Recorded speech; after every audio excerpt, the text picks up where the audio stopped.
नमस्कार, मैं Kamla Swami, lecturer government senior secondary school Jalsu. आज हम कक्षा 11 की आरोह के काव्य खंड से अध्याय घर की याद पढ़ेंगे, जिसके लेखक हैं भवानी प्रसाद मिश्र। बच्चों, यदि आपने मेरे चैनल को सब्सक्राइब नहीं किया है तो जल्दी कीजिए ताकि आपको मेरे लेटेस्ट वीडियो मिलते रहें। तो सबसे पहले कवि का जीवन परिचय जान लेते हैं। कवि भवानी प्रसाद मिश्र का जन्म सन 1913 में टिगरिया गांव होशंगाबाद मध्य प्रदेश में हुआ था। इनकी प्रमुख रचनाएं सतपुड़ा के जंगल, सन्नाटा, गीत फरोश, चकित है दुख, बुनी हुई रस्सी, खुशबू के शिलालेख, अनाम तुम आते हो, इदम न मम आदि। इनके प्रमुख सम्मान हैं साहित्य अकादमी, मध्य प्रदेश शासन का शिखर सम्मान, दिल्ली प्रशासन का गालिब पुरस्कार एवं पद्म श्री से अलंकृत हैं। इनकी मृत्यु सन 1985 में हुई थी। तो बढ़ते हैं पद की ओर। आज पानी गिर रहा है, बहुत पानी गिर रहा है, रात भर गिरता रहा, प्राण मन घिरता रहा। कवि भवानी प्रसाद मिश्र असहयोग आंदोलन के दौरान जेल में बंद थे और बाहर वर्षा हो रही थी। इस दौरान वर्षा को देखकर कवि कहते हैं कि आज बारिश हो रही है, बहुत पानी बरस रहा है, रात भर वर्षा हुई, ऐसे में मुझे अपने घर की याद आ गई। बहुत पानी गिर रहा है, घर नज़र में तिर रहा है, घर की मुझसे दूर है जो, घर खुशी का पूर है जो। कवि बारिश के समय में अपने कहता है कि मेरी नज़रों के सामने मेरा घर अर्थात घर के सभी सदस्य तैर रहे हैं। मुझे एक एक करके घर के सभी सदस्यों की याद आ रही है और मेरा घर जो कि खुशियों का भंडार है, दुर्भाग्य से मुझसे दूर हो गया है। घर के घर में चार भाई, मायके में बहन आई बाप के घर, हाय रे परिताप के घर। कवि आगे कहता है घर की याद को ताज़ा करते हुए कि मेरे घर में चार भाई और बहनें हैं। आज मेरी विवाहिता बहन भी अपने मायके आ गई है। वह अपने पिता के घर आई है, परंतु मुझे न पाकर उसे बहुत कष्ट हुआ होगा और ऐसी स्थिति में पिता का घर उसके लिए कष्ट प्रिय अर्थात परिताप का घर बन गया होगा। घर के घर में सब जुड़े हैं, सबकी इतने कब जुड़े हैं, चार भाई चार बहनें, भुजा भाई प्यार बहनें।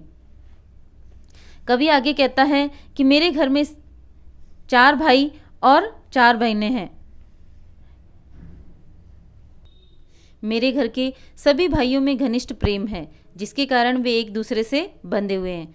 ऐसा कम ही देखने को मिलता है। हम चार भाई और चार बहनें हैं, जिनमें भाई तो घर की भुजा हैं और बहनें घर के प्यार का भंडार हैं।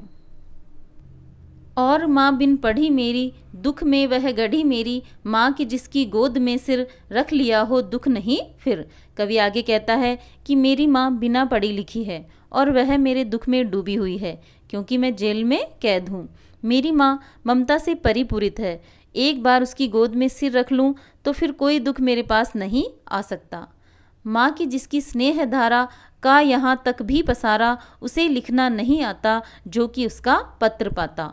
माँ के पावन प्रेम का फैलाव यहाँ कारावास तक भी है, लेकिन उसे पढ़ना और लिखना नहीं आता है, अन्यथा उसका पत्र कारावास में भी मेरे पास पहुँच जाता। पिताजी जिनको बुढ़ापा एक क्षण भी नहीं व्यापा, जो अभी भी दौड़ लगाएं, जो अभी भी खिलखिलाएं। कवि आगे कहता है कि मेरे पिताजी वृद्धावस्था में पहुंच चुके हैं, लेकिन मन से बूढ़े नहीं हुए। अभी भी उनमें युवापन का जोश और उत्साह है। वे युवकों की तरह दौड़ लगा सकते हैं और खिलखिलाकर हंसते हैं। मौत के आगे न हिचके, शेर के आगे न बिचके, बोल में बादल गरजता, काम में झंझाल रसता। कवि आगे कहते हैं यदि उनके सामने मौत भी आ जाए तो वे भयभीत नहीं होते हैं और शेर से भी नहीं घबराते हैं। उनकी वाणी में इतना जोश है कि जब वो बोलते हैं तो उनकी आवाज़ दूर दूर तक सुनाई देती है, और जब वो काम में जुट जाते हैं तो उसमें आंधी तूफान जैसी स्फूर्ति आ जाती है।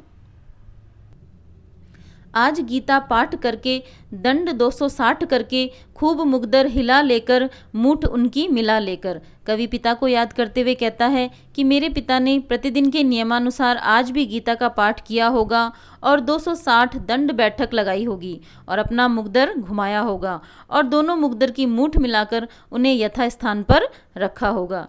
जबकि नीचे आए होंगे, नैन जल से छाए होंगे, हाय पानी गिर रहा है, घर नज़र में तिर रहा है। कवि आगे कहता है कि जब वे नीचे आए होंगे और मुझे न पाकर उनकी आंखों में आंसू आ गए होंगे। कवि कहता है कि हाय बरसात हो रही है और मेरी आंखों के सामने मेरा घर तिर रहा है, अर्थात मुझे अपने घर एवं परिवारजनों की याद आ रही है। चार भाई चार बहिनें, भुजा भाई प्यार बहिनें, खेलते हैं या खड़े होंगे, नज़र उनको पड़े होंगे। कवि कहते हैं कि मेरे घर में चार भाई चार बहनें हैं, चारों भाई भुजा हैं तो बहनें स्नेह और प्यार का स्वरूप हैं। वे सब साथ खड़े होंगे और पिताजी को दिखाई पड़े होंगे, पर मुझे न देखकर उनकी क्या दशा हुई होगी ये मैं ही समझ सकता हूँ। पिताजी जिनको बुढ़ापा एक क्षण भी नहीं व्यापा, रो पड़े होंगे बराबर पांचवे का नाम लेकर। मेरे पिताजी जिनको बुढ़ापा होने के बावजूद भी बुढ़ापे की कमजोरियों ने छुआ तक नहीं है, वो मुझ पांचवें पुत्र को घर में न पाकर रो पड़े होंगे। कहने का भाव यह है कि शरीर व मन से वो दृढ़ होते हुए भी मेरे प्रति असीम प्रेम के कारण रोने लगे होंगे।